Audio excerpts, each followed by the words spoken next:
Birdland Tonight is your place for Orioles post-game coverage for fans by fans. All of the hosts on Birdland Tonight are Oriole fans that are either writing blogs or doing podcasts about Orioles. Head on over to birdlandtonight.com to learn more about the hosts and other shows and websites that they're a part of. And head on over to Twitter, YouTube, Facebook, and Twitch and subscribe, follow, or like, whatever the appropriate thing is, to Birdland Sports. Finally, share, retweet, and tell your friends about Birdland Tonight so that we're all joined into the conversation after every Orioles game this year. We'll see you guys in just a couple minutes. Head on over to the comment sections on Facebook and Twitch and YouTube to start interacting now. We'll see you soon.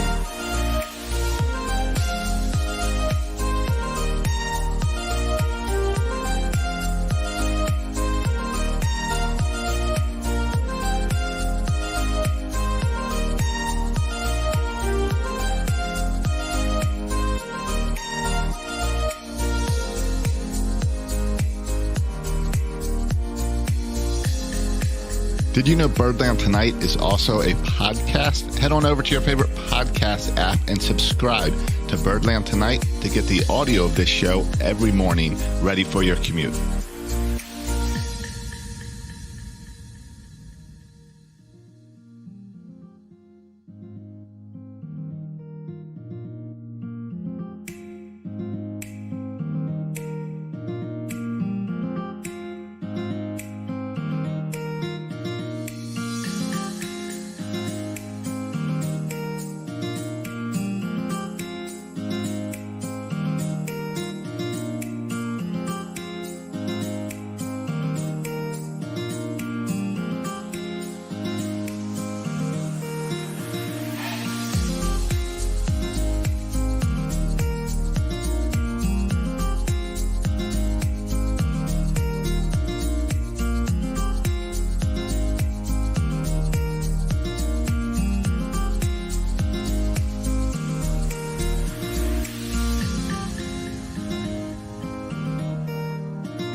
Thanks for joining us.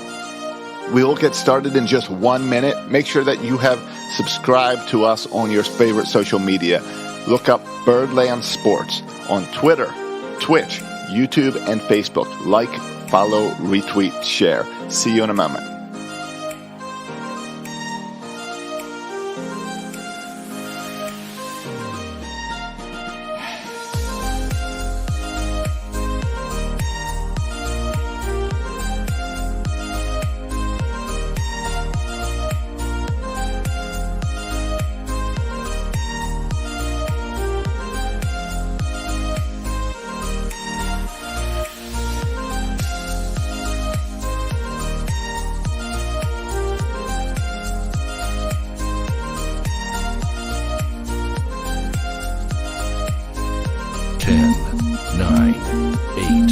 Seven, 6, 5, 4, 3, 2, 1.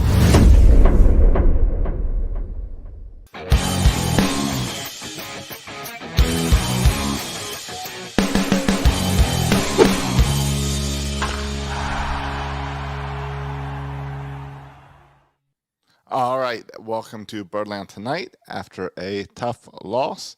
Hey, it's almost 6 o'clock. I think that still means that even though it's a day game, the tonight in Birdland Tonight still stands for today, thanks to the game going a little long with some extra innings. Tough loss, 1-0. I assume you just watched the game with the Nate Lau single with the sharp ground ball to left field with the bases loaded. So it sucks, crappy ending. I thought in my head of many other ways the Orioles could have lost the game once we got into extras. So, okay, at least a hit was given up, and we didn't just give it to them. Things got ugly there for a while in the extras with the Orioles. But yeah, really tough loss. But let's look at the bright side. We took 2 out of 3 in Texas. John Means pitched outstanding, 7 scoreless innings, gave up 3 hits, walked 2 guys, and got 9 strikeouts. And his record now on the road is incredible. This 3 starts, I think it's 18 innings, 18 strikeouts, something like that. It's ridiculous. 1 run.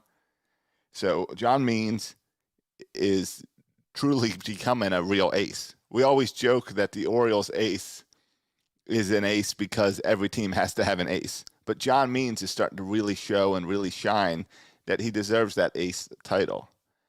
And yeah, I see over on YouTube Pocket Watch is mentioning that we got so incredibly close. We did. We have a big problem at the plate, and I want to talk about that in a little bit. But yeah, we got incredibly close. We took it into extras 0-0. Before this season started, all of our concern was about pitching. And we all talked about concerns about pitching. And the joke was that we didn't even know what our pitching rotation was going to look like, that we had no real pitchers on this team. And that hasn't been the case this season.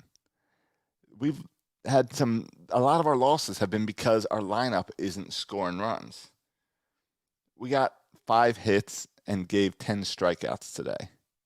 And what was the total at bats? It was a high number of at bats, 34 at bats. So almost a third of our at bats were strikeouts. That's really bad. That's something we need to fix.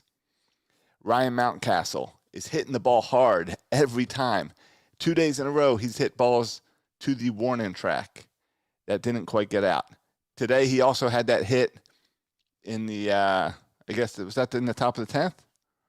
Or top of 9th? Whatever, the ball that looked like it was going to get past the outfielder. He had to turn and run and make an amazing catch on a Mountcastle ball. Mountcastle has just had some bad luck at the plate, and you're starting to see that. You're starting to see him press. You're starting to see the same frustration that we're seeing in Trey Mancini. You're starting to see that in Mountcastle, which isn't good. These team, they've got an off day tomorrow, and that's good. They're going to need it. They can get over to Florida, enjoy some nice sunny weather, and relax a little bit before taking on the Marlins. The good thing is the Marlins are bad. And I think the Orioles are ahead of the Marlins, but we'll wait and see. We got 2 games with the Marlins coming up, so that'll be exciting to see. Back to this game, like I said, John Means, 7 scoreless, 3 hits, 2 walks, 9 strikeouts. Then Adam Plutko came in and didn't look great. He gave up a hit, gave up a walk, got 1 out, and then we yanked him. Brought in Paul Fry, who looked great, got the 2 outs. Paul Fry hit 95.6 on his fastball. I think that's the fastest I've ever seen him throw the ball. So great to see the fastball working for Paul Fry to finish out that 8th. Then in the 9th, we bring in Cesar Valdez. And I kind of wonder, Cesar Valdez is starting to become the star of this bullpen. He's the guy we go to for the save. In this case, obviously, it wasn't a save situation. But him and that dead fish, there's a great article over in Fangraphs this morning that you can go check out talking about Cesar Valdez. And they don't call it a dead fish like we all call it. It's something else. But they talk about that pitch and how, if you remember going back to the very beginning of the season, how he came in for all 3 games against Boston. And they say that the Boston batters are still talking about him and how to hit him and how to approach that pitch and how to handle him. That he's the talk of that dugout, even because they've seen him. They've had the most games against him, and it's impressive. I wish he would have came back out in the 10th, but I understand you're preserving your bullpen. I noticed Hyde a lot like this with this doesn't like to push people too far. I was surprised that he let Latkins finish out the game, who I guess would be the next pitcher, that he came in the 10th and took care of things and ended up losing the game on some tough pitching. Walked 2 guys, didn't hurt too much, but then eventually giving up the hit. So I was surprised to see Hyde leave Latkins in there because I feel like Latkins has yanked the starters so early. I was really excited that means he didn't pull too early. He let him go 7. Means probably wanted to go 8. I don't know. A pitcher never wants to get pulled, but I can't complain after 7. If you let a pitcher go 7, you should be able to handle the bullpen to get you out of there in 2 innings and walk away with that win. I mean, we're talking the Orioles gave up 5 hits total in the game. You should win that game. 1 run in the 10th. You should win that game. The Orioles' bats is the problem. And just going through the Orioles lineup today, Mullins, no hits. Second game, I believe it's his second game of the season without any hits. But I can't get on to Mullins because he's been so good. But Santander is batting a 182 for the season with a strikeout today. Stewart, it's been okay, a little bit that he's seen, 250. McKenna came in as a defensive replacement, did not get up to the plate. Franco got one of the hits today. Franco's interesting because we all saw that horrible base running by Franco in the 10th where Mancini hit the ball to right field and Franco wasn't ready to just tag and run. So he had to go all the way back to the base and then run. It didn't make any sense because the ball dropped in there, so he didn't have to go all the way back. So you would think he would have been halfway.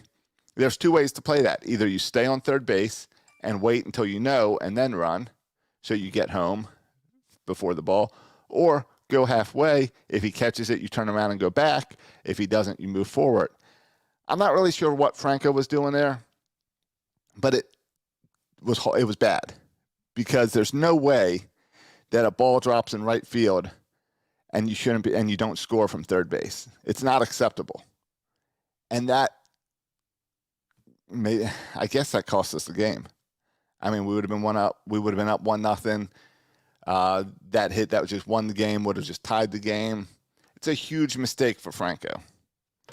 And again, I don't think Franco's fast. Hyde went out and argued after that. I guess he was trying to argue that the catcher was blocking the pit plate, but the catcher clearly had to go up the line because the ball went up the line. I don't even think Franco knew where the catcher was because the way Franco ran into him was like when you accidentally run into a guy. He wasn't prepared to run into a guy full of armor just standing there. So I'm confused with that whole situation with Franco. The arguing didn't make any sense. I don't know. Again, and maybe he was arguing just to not embarrass Franco for the stupid play. But it is what it is. I was just going through the lineup. Mountcastle's got the worst bad luck I mentioned earlier. He keeps hitting the ball hard, but he's got a 180 batting average. No hits today. Rio Ruiz, who was the DH today, he's batting 133. I know we've all been enjoying Ruiz at second base. And he's gotten a couple hits. But a 133 batting average. We're past, I believe, we're now over 2 weeks of baseball games. You got to get out of the cellar on these. Mancini did come in and get a hit in the 10th, as I mentioned. Pinch hitting for Ruiz. Bumped his batting average up to 186. Another guy that's pressing. Another guy who really needs to figure out his bat. Galvis. Last time I did Birdland Tonight, Cody and I were talking about Freddie Galvis. And I believe it was after the doubleheader. And we were talking about maybe it's time to bring up Richie Martin because Galvis was struggling so much. Well, suddenly Galvis is hitting the ball. And he's the guy who keeps getting the hits and getting on base for the Orioles. So I'm not going to give him a hard time with his 245. Cisco is batting 150 and struggling behind the plate. A lot of balls just getting away from him behind the plate that the Orioles need to figure out a way. When you're a bad team, you can't let stupid plays kill you. You can't let defenses kill you by stupid plays like balls getting away or missed throws or the stupid thing with, I keep saying stupid and referring to this team because that's how frustrating it is on some of these plays where it's fundamental plays like when they let the runner score because they had another guy in a pickle. You can't win games that way. When you're a bad team, you need everything to work right. And the Orioles were really struggling with that today. When you have your pitching doing everything right, you need to find a way to get some small ball going. You got to find a way to move around the bases, get someone in. You can't strike out 10 times a game. You can't be hitting just all these fly balls to the outfield. The Orioles need to figure that out because the pitching has been surprising. The pitching's been surprisingly good. All right. In the past 5 games, I wrote this down in my notes. The starting pitching has given up 6 runs over 26 and a third innings, and they've gotten 28 strikeouts. All that comes together for a 2.05 ERA. That's 5 games. So that's 5 starters. So that's the past week of your rotation, a 2.05 ERA. That's really good. And our record should be better with an ERA like that. So it just sucks to see this lineup really struggle. Kyle Gibson for the Rangers, he had a great game too. Gave up 4 hits over 8 innings and got 6 of the strikeouts. So I get it. I'm praising John Means a lot. John Means gave up less hits and got more strikeouts. But whatever. Kyle Gibson had a good game too. The Orioles really struggled. The Orioles bats really suck. I don't really know how you wake up these bats, except hopefully going to a park like Miami maybe helps. It's a big park, big outfield. Maybe some of these balls can drop in there. So, other notes, I guess yesterday we all saw Dean Kramer pitch a great game. Then he got optioned, and they brought up Cole Sulser, who was on the taxi squad, so that was a simple move. He has to be down for 10 days. But don't worry, if you do all the math, the Orioles have Monday off, as I mentioned, and they've got Thursday off. And this is after they had 2 days off last week with rain delays. These are 2 real off days, so they really don't need a 5th starter for another 10 days. So Dean Kramer was optioned, but he's also going to be back in 10 days to make that start that he would normally make. So he's going to miss a start, but only because of the off days. You don't need that 5th guy.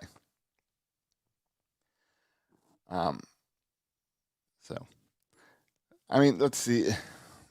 Do you guys like these Rangers powder blue uniforms? I like when teams mix things up like this. And I know Boston's doing like that city uniform and stuff, and I don't get that because, all right, it's not their colors. I get it's the Boston Marathon colors or something, I guess. But I like the powder blue in Texas. It makes me want the Orioles to bring back the all-orange jerseys from like the 80s or 70s or whenever that was, because they're way flashier and shinier than the black with the O cap. Get rid of the O cap too. I'm fine with that. Let me mute my phone. Hold on, getting a phone call in the middle of this. That's what happens when you live in Florida and no one else is watching the Orioles. All right, any other takeaways from this game? I think the bats are just pressing so much that I really don't know what it's going to. It's really at a situation where they're pressing so hard that at some point I feel like you're going to have another 9, 10, 12-run game where all of a sudden they're all going to break out at once. Because when you go 10 innings like this and you can't get the ball out, it's got to, at some point, your whole team's having bad luck. At some point, it all has to flip. So I see over on Twitch, there's comments about Ruiz and DFA and Ruiz. Why would you DFA Ruiz? I know I just trashed the whole lineup, but that's the thing. I just trashed them all. Do you really think Urias is the solution at second base, that he's better than Ruiz? Or is it time to bring up a guy like Richie Martin for second base? You need to do something to shake this up. And I don't know if you're shouting about, I guess, Ruiz and his 133, but then if you're blaming Ruiz for the 133, are you then next looking at Santander and Mancini, who are also below 200? Or Cisco? Now, Cisco, I think we all want a DFA, but that's because we've got this catcher that until he plays in the majors, we're going to assume that he's going to have a perfect batting average and not let any balls pass them. Adley Rutschman is going to be seen as Jesus until we actually see what he can do at a major league level. It doesn't matter what he does in the minors. We're all going to praise him until he gets up there. So I don't know. I can't blame, as frustrated as I am at Ruiz, this whole lineup stinks. 10 innings and you can't score a run. They give you a guy on second base and you still can't get that guy in. The whole lineup's just pressing way too much. Hopefully this week, it sucks that there's not much baseball, but hopefully this week on Tuesday down in Miami, having Matt Harvey on the mound, the Marlins are 7-8 right now. We're 7-9 thanks to this loss that we just happened. So they're about the same caliber of our team. But you know what I say? I always say an American League team's always better than a National League team. I always think the National League lineups are not as good. So maybe our 7-9 team can go into Miami and beat their 7-8 team. It's a 2-game series, 6:40 on Tuesday and a 1 o'clock game on Wednesday. That'd be a nice little fly into Miami, stay there just long enough to get 2 wins and get back to Baltimore for a home series where the Orioles really had a really bad home series last week. They really need to come back home this weekend and put some wins up. It's Oakland coming to town, so it's not going to be easy, but they really got to have a better outing at home than they did before. Let's see, just checking the comments. Oh, Charlie, I'm sorry about your MLB TV. I have a problem with MLB TV. My problem with MLB TV is the MLB flashbacks. Flashback makes me want to see old highlights, not stuff that happened in 2020 over and over and over and over and over again. That's my issue with MLB.TV. And they were really super glitchy for the first week of baseball, and they must have done something to fix because mine's been smooth in the past week. No issues on my, what do I use? I use a Roku for MLB TV. So, all right, guys, real short Birdland tonight because I'm doing this all by myself. Make sure you're checking out and subscribing to the podcast. I've seen a lot of people subscribe, seen some great reviews coming in. Let me pull up some reviews because we've got some great reviews over there. Head on over to iTunes. I don't think Spotify lets you do reviews, but definitely head on over to Apple iTunes. Share the show and write reviews. Reviews really help boost us in the numbers for when people search Orioles, and it really helps people find the show. And then, so what I'll do is I'll try to highlight some reviews. Like here's one that says, better than Sports Center. So glad you provide us with post-game shows. And this guy's name is B90210.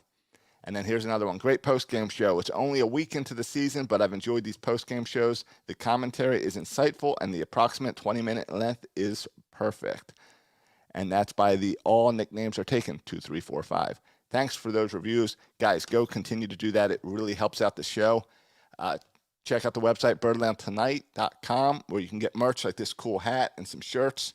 I think we got some mugs up there, too. Trying to come up with some cool stuff for you guys. Thanks for promoting this, and I'll talk to you guys again Tuesday night. Be back here after the Orioles Marlins. Let's hope Matt Harvey can get us back on the winning streak.